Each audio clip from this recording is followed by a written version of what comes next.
Hello everyone, welcome to SSC B and institute of exam B. मेरा नाम है अश्विनी पुंडीर और मैं स्वागत करता हूं आपका हमारे इस यूट्यूब चैनल पर।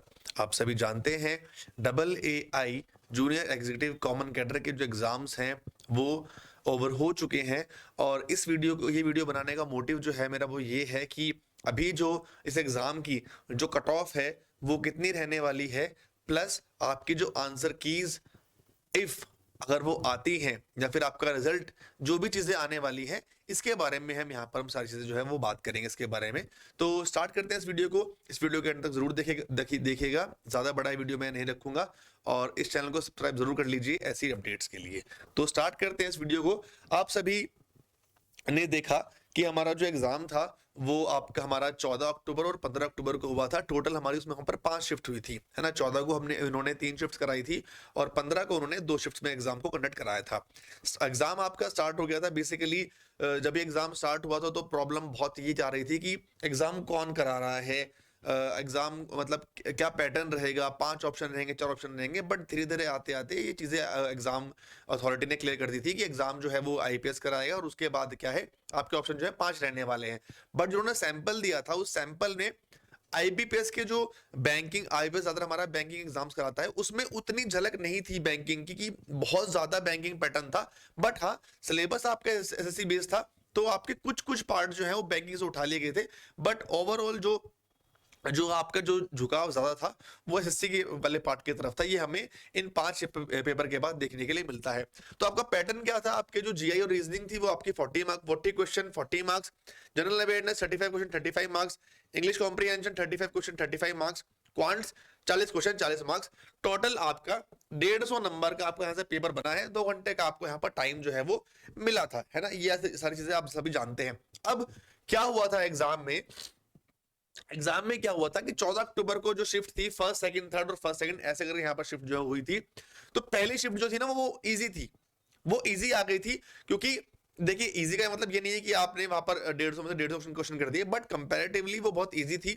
लेकिन जब नेक्स्ट शिफ्ट आई तो माहौल एकदम से पूरा बदल गया था और वो कंपैरेटिवली उस शिफ्ट को बहुत हार्ड कर दिया गया था। मतलब वो अगर वो इजी टू मॉडरेट बोले तो उसको हम डिफिकल्ट बोलेंगे, then moderate, then moderate, then easy to moderate. तो ओवरऑल अगर मैं 5 में से यहाँ पर अगर मेरी 4 शिफ्ट इजी टू मॉडरेट जा रही हैं, 4 शिफ्ट, तो मैं अब एग्जाम को वो इजी से मॉडरेट की तरफ लेकर चलने की कोशिश करूंगा। प्लस एक शिफ्ट जो डिफिकल्ट थी उसमें हम जो है बाकी शिफ्ट के अकॉर्डिंग जो हमें नॉर्मलाइजेशन देखने के लिए वहां पर मिल सकता है, ये भी चीजें वहां पर होंगी।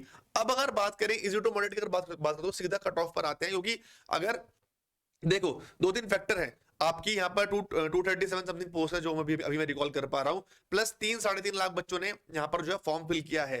तीसरा पॉइंट क्या है, आपकी सैलरी भी बहुत अच्छी है यहाँ पर, लगभग 13 लाख का आपको यहाँ पर पैकेज मिल रहा है।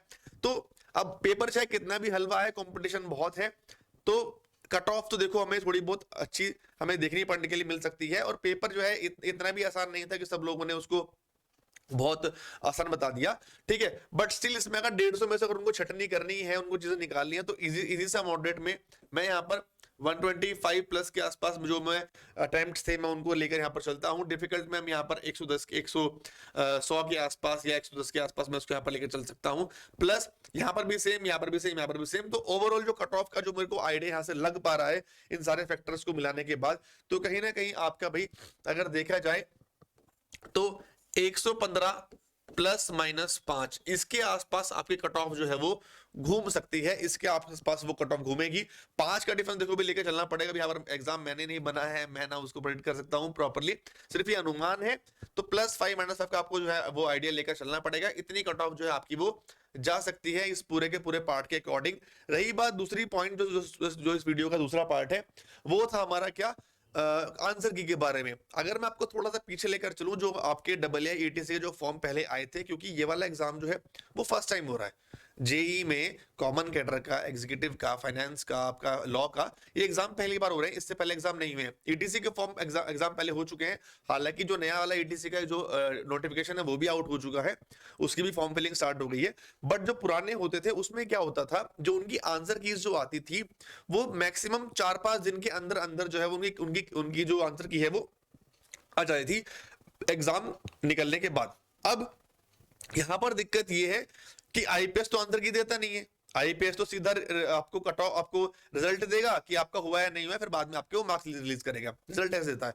तो अभी इस पर थोड़ा सा भी द्वंद बना हुआ है कि क्या होगा क्या नहीं होगा, बट मोस्ट प्रोबेबली अब चाहे, क्योंकि देखो एक संस्था है जो एग्जाम जिसके भर्तियां होनी है, एक संस्था है जो एग्जाम करा रही है, तो दोनों के बीच में कुछ ना कुछ चीज ऐसे होनी चाहिए।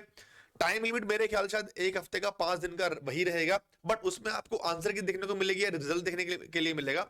बट कुछ ना कुछ हम एक्सपेक्ट कर सकते हैं कि लगभग लगभग एक हफ्ते के अंदर अंदर मैक्सिमम हमें कुछ ना कुछ रिस्पांस देखने के लिए मिल सकता है। या फिर जैसे हमारा लास्ट एग्जाम हमारा 22 तारीख को है, 21-22 को हमारा लॉ का एग्जाम खत्म हो रहा है, उसके बाद क्या फिर प्रोसेस स्टार्ट हो, तो कहीं ना कहीं एग्जाम के बाद एक हफ्ते का टाइम लेकर चलिए, उसमें आपकी आंसर की आपका रिजल्ट जो भी है वो आ जाएगा। उसमें श्योरिटी क्यों नहीं है, क्योंकि एग्जाम आपका आईपीएस ने कराया है और आपके जो पहले एग्जाम हुआ था वो कोई और करा था। ये थोड़ी सी चीजें यहाँ पर वो है। तो आंसर की भी आप कुछ दिनों में आ जाएगी, क्योंकि आपको आगे की चीजें प्लान करनी है, आप लोग और भी एग्जाम्स देते हैं, तो बहुत चीजें दिमाग में रहती हैं उस तरह से। तो कट ऑफ के बारे में और आंसर की के बारे में आपको चीज थोड़ी सी क्लियर हो गई होंगी। रेस्ट आपने कितने अटेम्प्ट्स किए हैं आप नीचे कमेंट बॉक्स में लिख सकते हैं, उसके बेस पर भी आपको चीजों का आइडिया जो है वो हो जाएगा। यही मुझे आपको इस वीडियो में बताना था। बाकी लेटेस्ट अपडेट्स के लिए हमारे चैनल को सब्सक्राइब कर लीजिए हमारे साथ। You can prepare for any government exam because we are 50% faster. मिलते हैं फिर नेक्स्ट वीडियो में, तब तक सब लोग अपना ध्यान रखिए, अच्छे से पढ़ाई कीजिए। Thank you so much, have a good day.